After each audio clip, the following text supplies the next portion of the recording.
el Ministerio de Educación, la huelga y la manifestación docente tiene un trasfondo, el cual no es precisamente la mayor inversión en educación. Roberto Coronel tiene más detalles. Así es, Patricia, recuperar la licencia sindical sería el motivo principal de esta protesta, según denunciaron las autoridades del Ministerio de Educación y Cultura. El MEC había suprimido este beneficio luego de constatar de que le costaba al Estado anualmente la cifra de 2,5 millones de dólares. Para Humberto Ayala, director de gremios del MEC, los maestros solo quieren mantener la licencia sindical remunerada. En total existen 124 dirigentes que exigen esta licencia porque la cartera educativa les había retirado basándose en lo que estipula el derecho laboral, que expresa que no existe obligatoriedad de abonar el salario cuando los gremialistas dejan de lado el trabajo.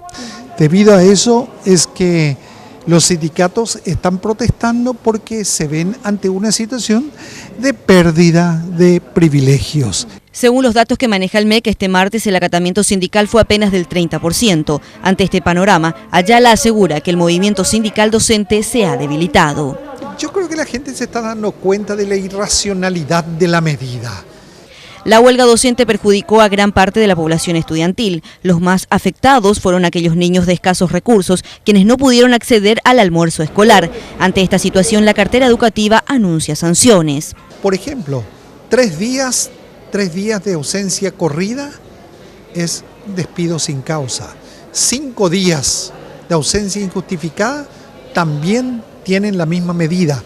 Es decir, los sindicatos no han advertido a los docentes de las medidas que puedan tomarse contra ellos, y eso es grave. A esto hay que sumarle que los días de clase que se pierdan ya no serán recuperadas, según lo que el funcionario del MEC aseguró, quien de esta manera refutó la postura de los docentes, quienes argumentan lo contrario.